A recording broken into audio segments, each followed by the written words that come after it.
Coverage you can count on continues with Drew Blair.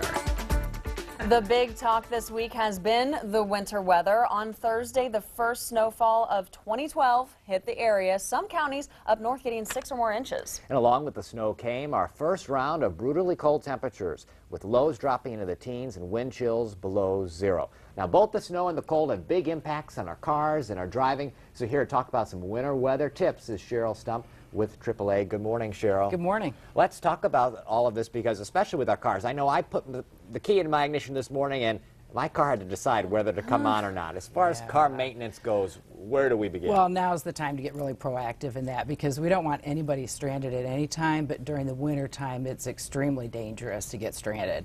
So the biggest thing is have your battery checked. You know, that is one of the #1 things that people get stranded with is a dead battery. The second is check your tires, including your spare tire, because not many people remember to check their spare, and you can't get going again if you don't have a spare. And you said being proactive, that includes preparation, not only to be sure your car's in good shape, but just how can people be prepared otherwise? Well, anytime you're going to hit the road in these kind of weather conditions, you just want to make sure that you have some of the correct items in your vehicle in case anything does happen. And this is some things that I just carry in my car most of the winter months. It goes in October and it usually doesn't come out until the thaw is done. But I always have boots, hats, and gloves in the vehicle. In fact, I just have them in a bag and I just throw them in every winter. You always want to make sure you have your snow brush, a flashlight.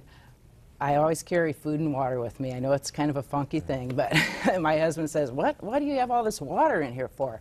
You never know when you're going to need it. Something people might not think That's of. right. Yeah. And a blanket is really, really important. Is there one specific thing, you know, because we all know this, that we need to get our cars prepared, get our kits ready, but a lot of us fail to get right on it, even though we're in the heart of winter. If there's one thing we need to run out and do today, is there one that we can pinpoint? Well, I think a lot of people have these things in their house. You know, you just need to take the time to go get them and collect them and put them in the vehicle. So what if someone does get stranded? What's the first thing you do? What's that checklist? I mean, you're going to panic, I think. So what do you want to keep in mind? Yeah, that's the first thing you want to tell yourself is try not to panic. The second thing is never leave your vehicle. You know, it's temporary shelter. It's easier for the authorities to find you and rescue you if you need that. And tie something brightly colored, you know, to the outside of your vehicle to show that you are distressed. All right, Cheryl, thanks so much for coming Thank in you. today. And I want to let everybody know, on our Wayne.com weather page, if you go there, you can also get all the links to our winter weather special page, and we have plenty of tips about getting your automobile prepared.